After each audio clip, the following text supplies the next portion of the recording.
5월 8일 어제 날짜 뉴욕타임즈 기사입니다. Biden and Trump got details about health.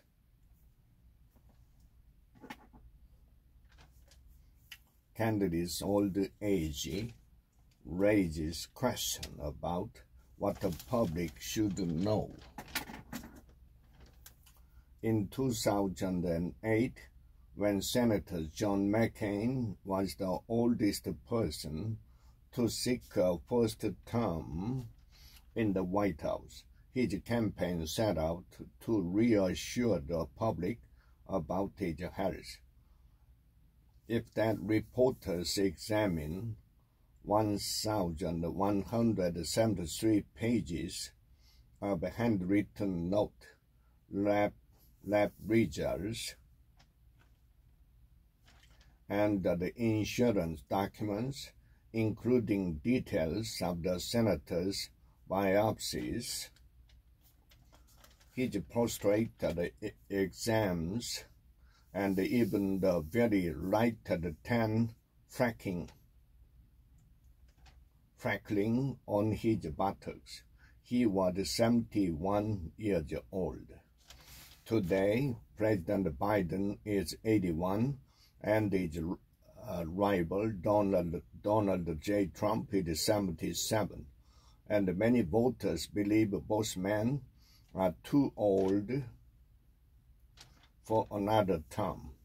Their doctors proclaim them fit to serve, but neither has agreed to throw open his medical chapter to prove it.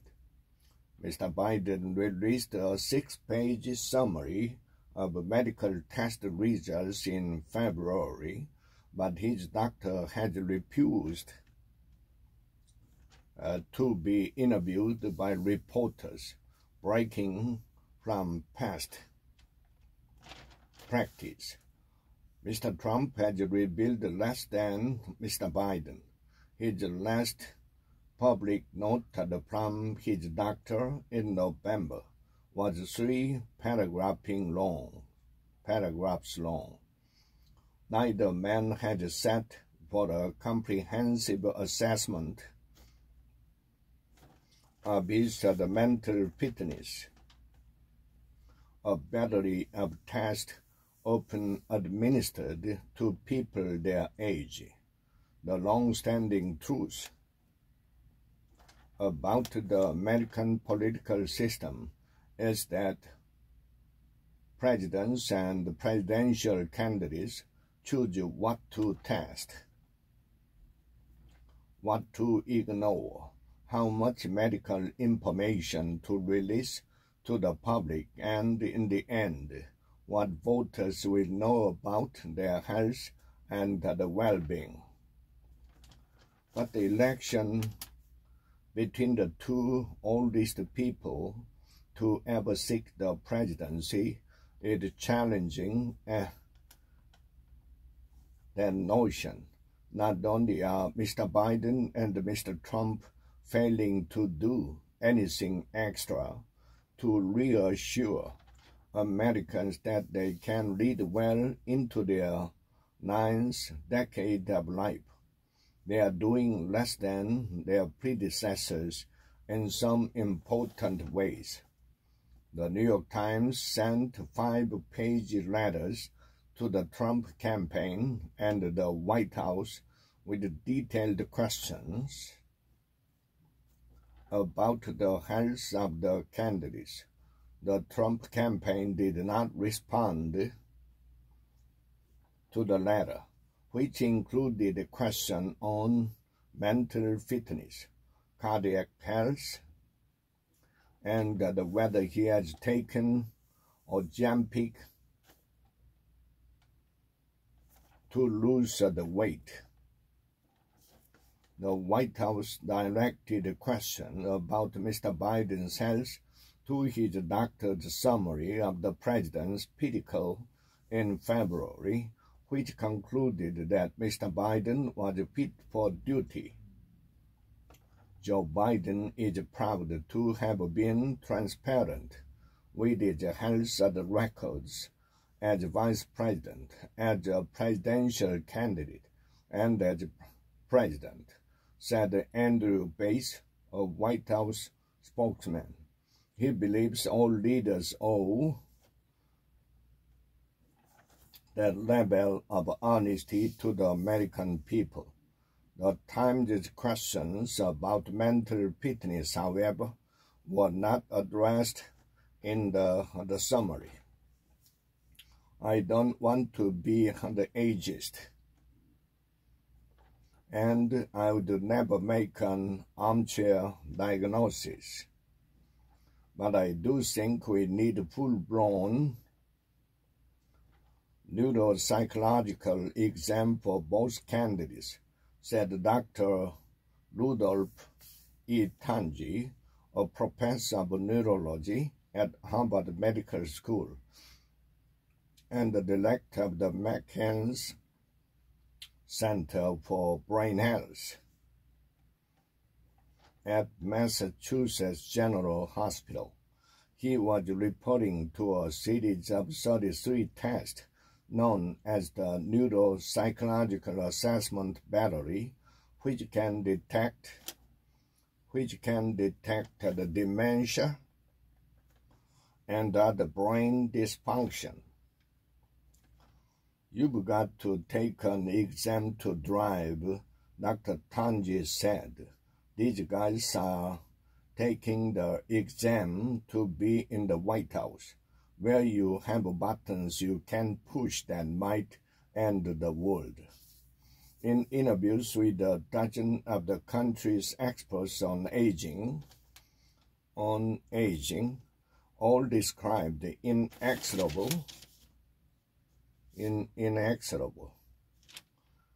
patterns that almost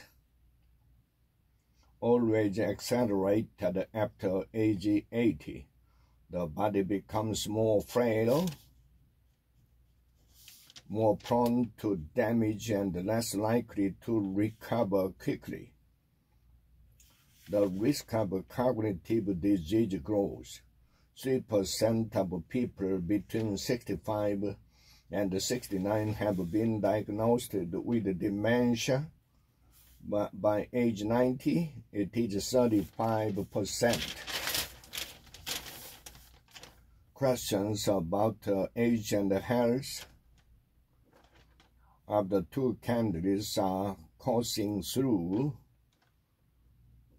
the political debate. So far, the answers have not been forthcoming.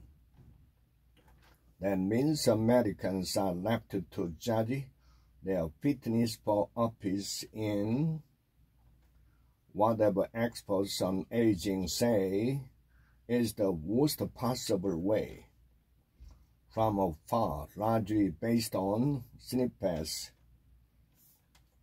of their public appearances, the good and the bad, the unknowns about Mr. Biden. The president has a common retort for anyone who expressed concern about his age and mental fitness. Watch me. His aides have said he works out regularly, lifting weights some mornings and exercising on a Peloton. Last month, he delivered a forceful, energetic State of the Union address, and for the past few weeks he has crisscrossed the country to give speeches and collect campaign cash at a pace that might exhaust any candidate of any age. But other appearances are enormously damaging. And an exclusive New York fundraiser last summer, he recounted the racial violence in Charlottesville, Virginia, that inspired him to run for president in 2020. Minutes later, he told the same story again, practically word for word, drawing concerned glances from the crowd. I know I look like I am 30. Mr. Biden later joked to tepid laughter in the room. I've been around doing this a long time. In February, the special counsel investigating Mr. Biden's handling of classified documents described him as an elderly man with diminished faculties. The report by the prosecutor Robert K. Hur enraged Mr. Biden and his allies, who said it painted a wildly inaccurate picture. A New York Times review of the transcript of the interview, which stretched over 2 days in October, as Mr. Biden was responding to the Hamas attack on Israel, found that he was clear and cogent through most of the questioning, fumbling only on occasion with the date and the sequence of events. All of the doctors interviewed for this story said it is difficult, if not impossible, to diagnose someone based on isolated moments or observers. They said stress, a lack of sleep, or multitasking rather than any mental decline could lead to flops. During Mr. Biden's physical, his physician and a team of specialists chose not to conduct the neuropsychological assessment battery or a similar comprehensive assessment of his mental fitness. The doctor decided there was no need for such a test because Mr. Biden regularly demonstrated what the medical team considered high-level executive functioning.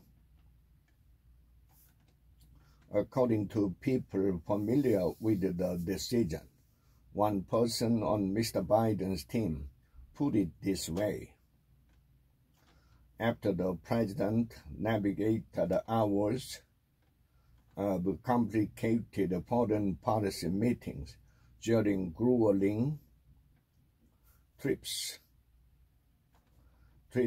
overseas, it would be pointless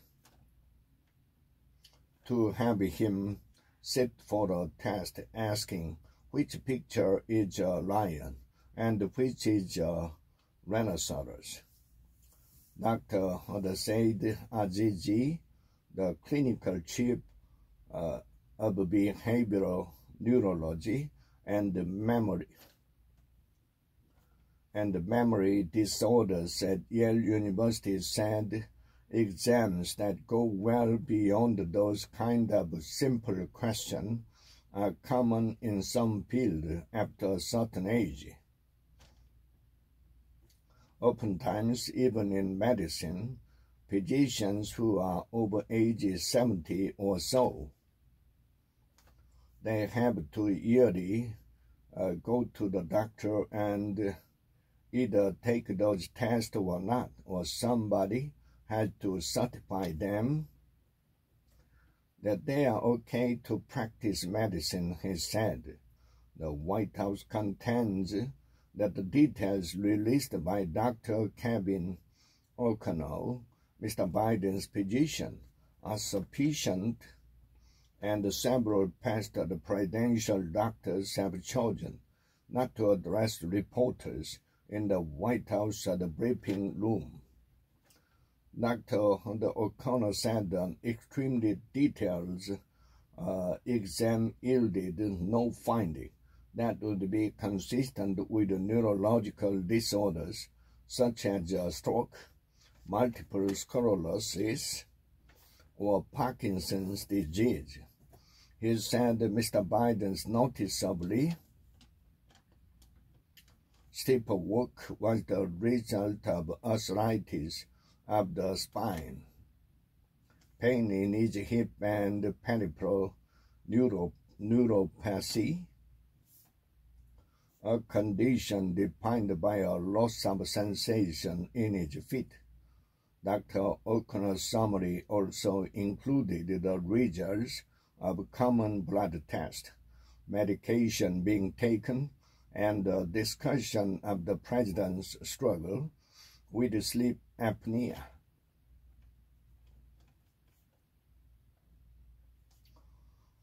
But Dr. O'Connor has not provided any supporting documents. The biggest omission, according to medical experts, was the lack of cognitive testing. Dr. Tanji said such tests should be administered to any presidential candidate 50 years old or older by doctors who do not have any political or personal allegiance to them. The unknowns about Mr. Trump, even by the standards of previous candidates, and in contrast to Mr. Biden, the information Mr. Trump has provided about his own health has been exceptionally opaque.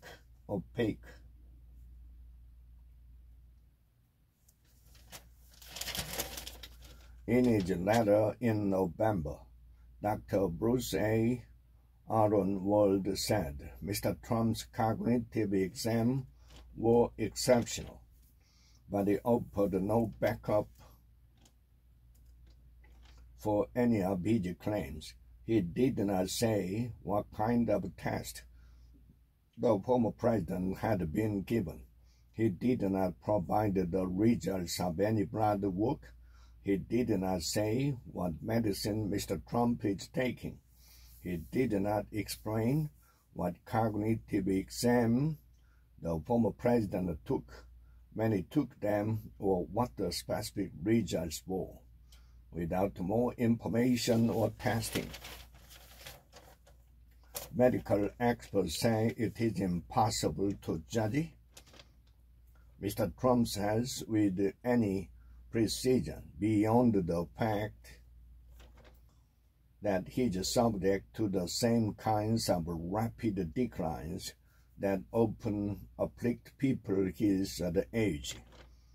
It can go down very quickly, said Dr. Azizi, who studies the way the brain ages, losing about a gram of weight every year from the age of 16. He said that as the brain gets older, a person's long-standing tendencies and habits are often amplified. Mr. Trump, who is running for president while defending himself against dozens of felony counts, regularly talk about his stamina and vitality. He holds lengthy and bombastic rallies, often staying on stage for more than an hour, but he has also had a series of gaps. During a campaign speech in New Hampshire in January, he confused Nikki Haley, his Republican opponent, for former Speaker Nancy Pelosi.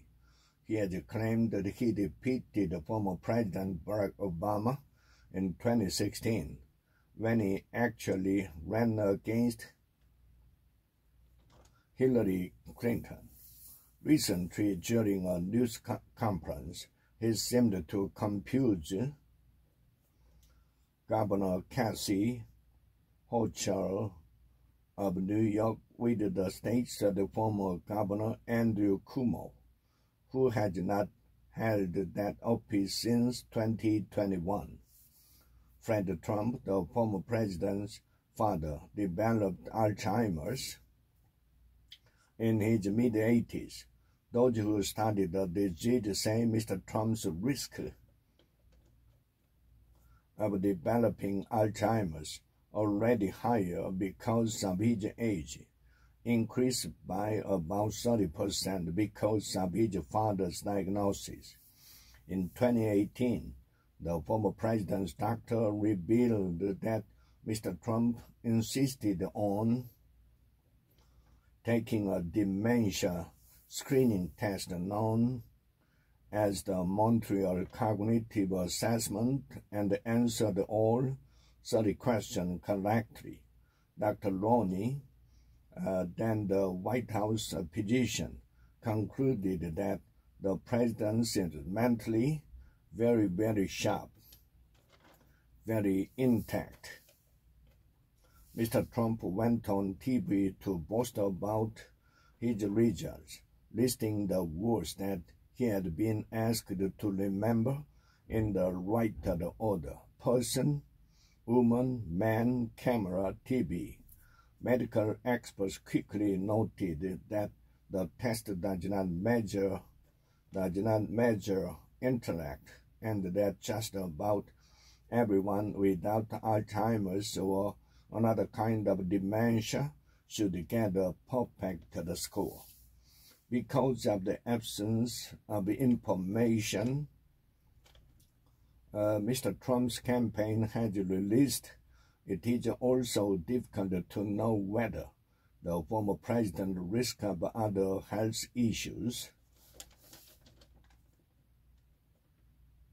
has increased in recent years. When Mr. Trump was president, his weight had a history of high cholesterol,